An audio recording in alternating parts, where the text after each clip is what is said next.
Pessoal, eu estou fazendo essa live. Sim, uma live. Live raiz. No carro. Estou em Garu, vou colocar no canal dele.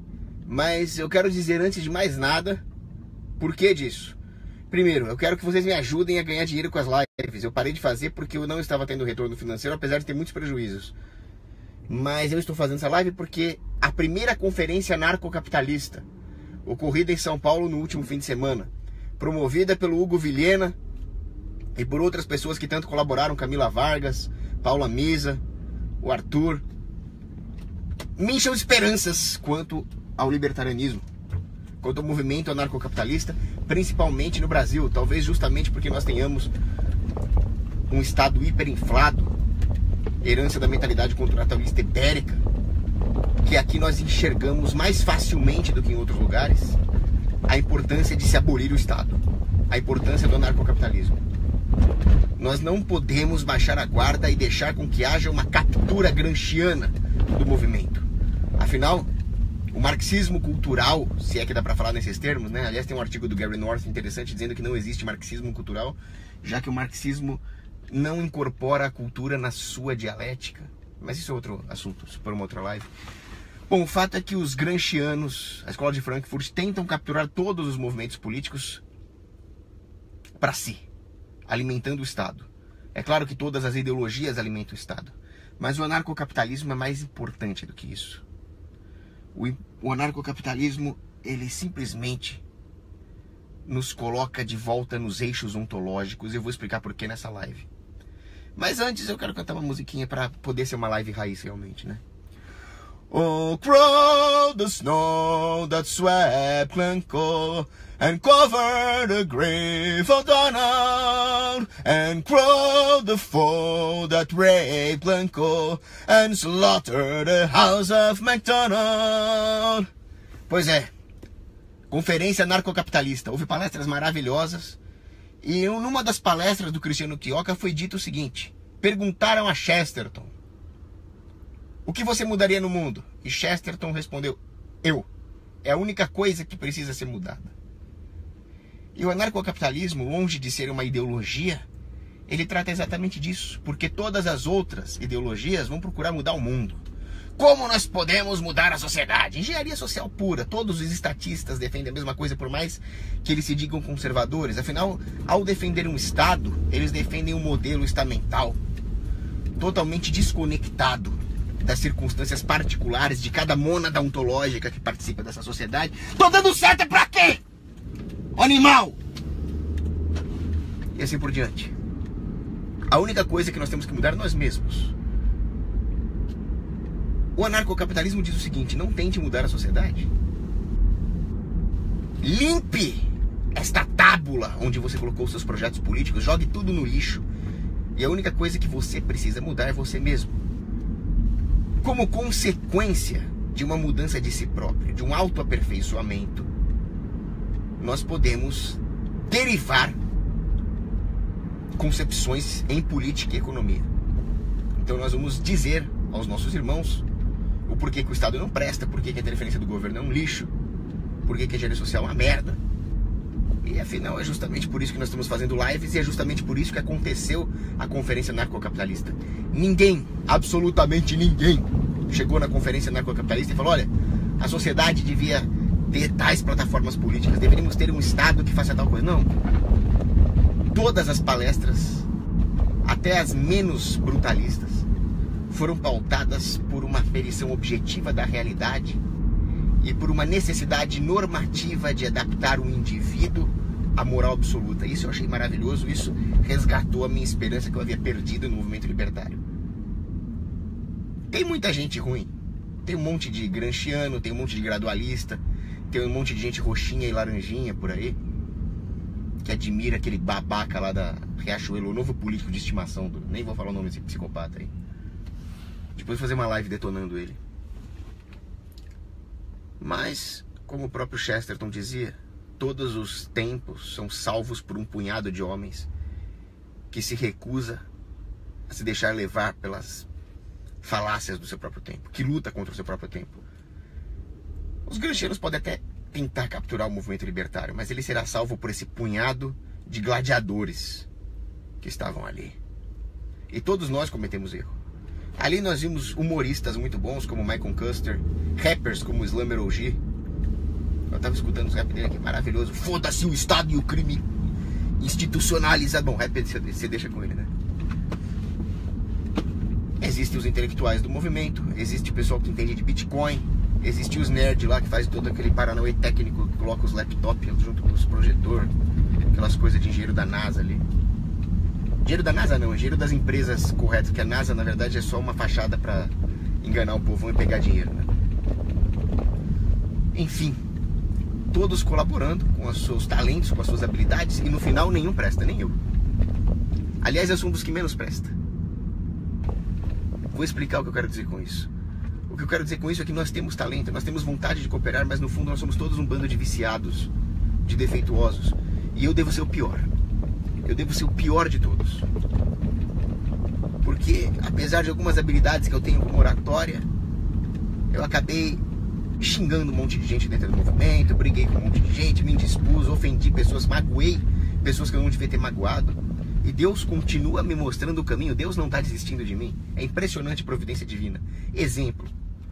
Briguei muito feio na internet com a Maria Eduarda Chu. Ofendi de uma maneira totalmente anticristã. E aí eu encontrei com ela pessoalmente lá na conferência e ficamos muito amigos. É claro, a internet possibilita a briga porque não tem a empatia do contato pessoal. Com o contato pessoal você ganha empatia. Mas o fato é que naquele mesmo dia da conferência narcocapitalista, eu fui me confessar com o Padre Michelino. Padre Michelino, se você vir esse vídeo, eu agradeço profundamente a bronca que você me deu no confessionário. Ele disse: você nos seus vídeos defende a Igreja Católica, se diz cristão, mas você não age de maneira cristã, você xinga, você maltrata os outros. E aí eu percebi que o Padre Michelino tem razão. O Padre Michelino nunca falou para eu deixar de ser narcocapitalista. Ele falou: faça os seus vídeos, xinga o Estado, incentiva a sonegar. O problema é esse. O problema é a maneira como você faz isso. Você faz isso de uma forma cristã. E eu percebi que eu não estava fazendo. Quantas atitudes anticristãs eu tomei aqui. Então eu peço perdão a todos pelo escândalo que eu devo ter causado. É difícil ser simpático com os estatistas. O Cantwell falou sobre isso, eu falei sobre isso lá na conferência, citando Cantwell. Mas não é porque é difícil que nós não temos que tentar fazer isso. Não estou falando para tolerar os erros dos estatistas. Nós não podemos tolerar o pecado, mas sim o pecador. Então, quando você for falar com um estatista, você pode usar um tratamento de choque, pode esculachar, pode zoar, pode até fazer bullying, como foi o meu processo de conversão ao anarcocapitalismo com os irmãos Quioca. Mas faça isso de uma maneira cristã, com amor e com respeito pela criatura humana que está ali na sua frente. Mas o que eu quero dizer com isso é que todos nós que trabalhamos nessa conferência anarcocapitalista, alguns como palestrantes, outros com a plateia fazendo excelentes perguntas, e a organização que eu tanto admiro, todos eles são insuficientes sozinhos. Nenhum deles vai conseguir fazer tudo. Por que nós conseguimos? Tolkien explica isso. Veja os personagens de Senhor dos Anéis, me lembra muito as pessoas que estavam na conferência. O Frodo, ele vai até certo ponto, no final ele fica tentado com o anel. O Gandalf tem outras coisas boas e outros defeitos, e assim por diante, o Aragorn, todo mundo. E no final, quem é que consegue fazer o anel ser destruído? Nenhum dos personagens consegue, todos falham. O Frodo, que era o melhorzinho, falhou. Foi a providência divina. O Sméagol lá pegou o anel, tropeçou, caiu e morreu. No final é a providência divina. Mas nós, com todos os nossos defeitos, se nós colaborarmos com isso, aos trancos e barrancos, sem que nenhum engenheiro social possa planejar porra nenhuma, nós conseguimos fazer alguma coisa se realizar. E foi a situação da conferência anarcocapitalista. Ela se realizou cheia de pequenos, mas sublimes erros. Erros de quem estava tentando e se esforçando. Melhor do que não fazer nada, certo? Benjamin Franklin dizia: se você não quer ouvir crítica, se você não quer errar, não faça nada, não diga nada, não seja nada. Então, a segunda conferência anarcocapitalista, que eu tenho certeza que o Hugo Vilhena, a Misa já estão trabalhando nisso, vai ser melhor ainda. E a minha palestra ali vai ser sobre por que o Estado não deve investir em ciência. Ali eu vou meter mais o pau na NASA ainda, cuja grande contribuição para a humanidade foi o sorvete em pó, depois de torrar trilhões do idiota do contribuinte, né? Do pagador de imposto otário que eles cinicamente chamam de contribuinte. Mas na conferência anarcocapitalista eu fiquei impressionado com o número e com a qualidade de brutalistas que nós temos aqui. Enquanto o libertarianismo nos Estados Unidos foi capturado por gente da pior laia, o Ron Paul já flerta com os globalistas, defende coisas como uma moeda mundial para otimizar transações. Olha que absurdo. Nega o fato de que existe um projeto globalista no leste europeu. Nega o fato de que os democratas quase causaram uma guerra com a Rússia. Então o Ron Paul, apesar de ter suas qualidades, o Ron Paul currículo é bom, ele já não é muito flor que se cheire. O filho dele é um estatista vagabundo completo. E é isso que se tornou o movimento libertário americano. Gary Johnson, já falei mal desse psicopata. Defende até imposto ambiental. E aí é um bando de left lib, um bando de chorões. Se você fala em roupa, eles começam a chorar. Chega para um left lib lá nos Estados Unidos, as roupas! É bem assim. Virou um bando de mimizento. Jeffrey Tucker, um hayekiano mais mimizento que uma feminista. Puxa saco de Hélio Beltrão, de gente contra o separatismo. E no Brasil nós estamos resistindo tenazmente como espartanos, como poloneses que com uma inferioridade de 40-1 enfrentaram os nazistas. Isso aqui nos mostra que o libertarianismo brasileiro é cabra-homem. Nós temos condições de resistir aos gramscianos. É claro que nós sofremos ataques, muitos ataques. Ataques tóxicos, como o discurso daquele desgraçado da Riachuelo. MBL, Partido Novo, esses lixos, eles vão tentar atacar. O que nós temos que ter em mente, isso também me deixou feliz, é a importância da moralidade judaico-cristã, da Igreja Católica. Então eu estou vendo que, mesmo que muitos libertários não tenham o dom da fé, que é um dom sobrenatural, eles estão vendo a importância sociológica de princípios morais absolutos. Não vamos nem falar na religião, vamos falar em princípios morais absolutos. Ora, pensem comigo, logicamente, se existe um princípio moral absoluto, ele é absoluto. Ele não é relativo. E só pode ter um absoluto no universo, certo? Porque se tiver dois, um é relativo em relação ao outro. Se tiver zero, a ausência de princípios absolutos seria em si um absoluto. Então o único número possível é um. Assim sendo, e sendo a moralidade absoluta, pois a moralidade é a vontade de Deus, ela não é negociável. Então as circunstâncias podem alterar muita coisa. Estamos em guerra com o Estado, existem políticos piores, existem políticos menos piores. Até aí tudo bem. A nossa estratégia deve se adaptar a essas mudanças de circunstâncias. Mas nenhuma circunstância altera a verdade moral absoluta, do contrário, ela não seria a verdade moral absoluta, caceta. Logo, por mais que nós estejamos em guerra contra o Estado, nada, absolutamente nada no mundo pode alterar os padrões morais. Exemplo, meia entrada no cinema. É correto falsificar a carteirinha de estudante? Não, porque todo o problema reside em você querer obrigar um negócio a te dar meia entrada. Então, se você tem carteirinha ou não, se você é ou não de fato estudante, nada altera o fato de que quando você vai lá pedir meia entrada, você está fazendo o jogo do sistema, criando um conflito desnecessário entre fornecedor e consumidor, que é o que o governo faz. Isso vale para tudo. Aquilo que você não deveria fazer, aquilo que a moral te impede de fazer individualmente, você também não pode fazer só porque você está agindo coletivamente ou só porque o Estado está criando contradições, porque é isso que o Estado quer. Fazer com que nós achemos justificativas para agir de forma imoral, com base nas contradições que o próprio Estado criou, e que se você cair no jogo, você só vai retroalimentar o Estado.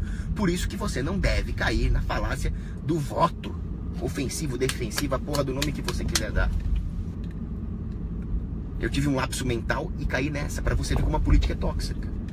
Começo de 2016 eu saí falando, menos pior é o Bolsonaro, o bolsomito, caralho. Foda-se o Bolsonaro, outro lixo humano. Você vai brigar com seus parentes, com seus amigos, com a sua namorada por causa de um lixo, de um parasita. Quem me acordou a tempo foi a Jordânia. E ela falou, estou te acordando com as ferramentas que você me ensinou. Agradeço profundamente. É assim que o cristianismo funciona. É assim que o Tolkien funcionou. Um cai, o outro levanta, o que levantou também vai cair, você levanta ele e assim por diante.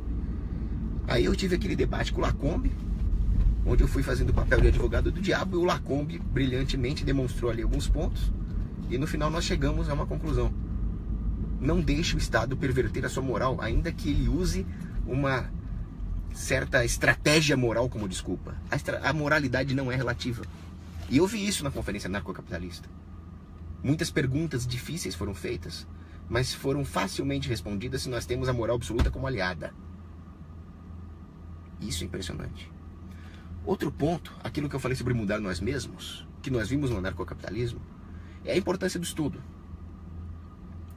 Tanto estudar os anarcocapitalistas, quanto estudar os outros autores, conservadores, liberais, comunistas, democratas, e assim por diante. E corrigir os nossos vícios. Eu tenho vícios muito sérios. Em comida, por exemplo, que eu preciso corrigir. Isso é anticristão, inclusive, né? Gula. Eu tenho vício de ficar putinho com as coisas e aí eu não faço mais live, o cacete. Eu preciso ganhar dinheiro, sim. Eu preciso comer, e comer custa dinheiro, não existe almoço grátis. Mas não é motivo para parar de fazer live. Enxerguei isso lá. O fato é que é bem aquilo que T.S. Eliot escreveu num livro dele, The Cocktail Party. Uma das personagens vai até o psiquiatra ali, o psicólogo, e fala: doutor, eu queria que todos os problemas da minha vida fossem minha culpa. E o médico, o psiquiatra, por quê? Porque aí eu posso corrigir. Se for culpa do mundo, eu estou um pouco mais ferrada do que isso. Agora eu vou te dar a boa notícia. Os erros que o resto do mundo comete são irrelevantes para a nossa salvação, para o nosso fim último, que é Deus. Tudo o que nós precisamos é cometer acertos e evitar os erros. O resto do mundo, nós temos que tentar corrigir por amor, corolário da obediência a Deus, mas se eles errarem ou acertarem, no final das contas, não vai afetar o nosso fim último. É só isso que nós temos que ter em mente. Então o anarcocapitalismo não é uma ideologia política, ele é uma tábula rasa, que joga fora as contradições políticas e diz: procure soluções técnicas, tendo como base a moralidade, o autoaperfeiçoamento. E a coisa é tão maravilhosa, o pensamento, essa filosofia cristã e libertária ao mesmo tempo é tão maravilhosa, que nós também não vamos conseguir nos autoaperfeiçoar. Machado de Assis acertou quando ele fala das edições humanas, né?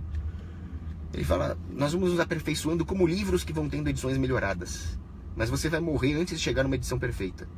É uma total rejeição do perfeccionismo. O perfeccionismo é uma praga. É o perfeccionismo que faz alguém querer um Estado.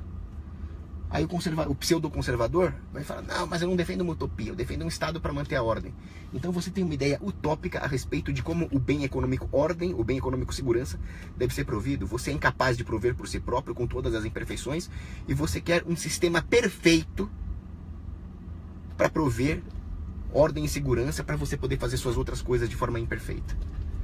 Você continua cometendo a mesma falácia que os perfeccionistas engenheiros sociais. Na conferência anarcocapitalista nós enxergamos isso. Quem estava lá enxergou. Quem não estava, assista o que foi gravado ao vídeo e não perca a próxima. Ah, é caro. Caro é ser escravo. Economiza e vá. Agora, o que eu achei mais interessante de tudo foram os bitcoins, criptomoedas. Eu sempre entendi a importância de ter uma coisa como uma moeda que você possa esconder do governo, transacionar a baixo custo de transação. Mas antes da conferência anarcocapitalista, eu não tinha compreendido o alcance dos blockchain e o que isso pode permitir fazer com a economia. Aí, tendo essa visão, com palestras excelentes, uma mesa redonda excelente sobre o assunto, eu usei a minha capacidade de ter insights econômicos para derivar a importância fundamental das criptomoedas na libertação humana. Não estou dizendo que é suficiente. Não adianta você ter criptomoeda e não ter fuzil. Nós temos que ter meios de explodir a cabeça dos estatistas, sim. Porque as coisas vão se dar no mundo físico. No mundo físico, o Estado tem armas, como disse o Kioka. Nós temos que ter arma, revidar. Live sem tiroteio também não é raiz, né? Enfim. Mas vejam as criptomoedas. Os baixos custos de transação que elas representam. A capacidade de fugir do Estado. Farão com que toda a economia se rearranje. Isso é forte. Vejam o quanto de capacidade produtiva da sociedade é sugada em trabalhos que seriam improdutivos no livre mercado, mas que se tornam produtivos porque nós temos que driblar o governo. Então, um setor financeiro e bancário hipertrofiado, uma economia real cada vez mais vulnerável a choques especulativos. A própria especulação, que no livre mercado é uma coisa maravilhosa, é simplesmente corrigir preços para que sobrem mais produtos numa escassez.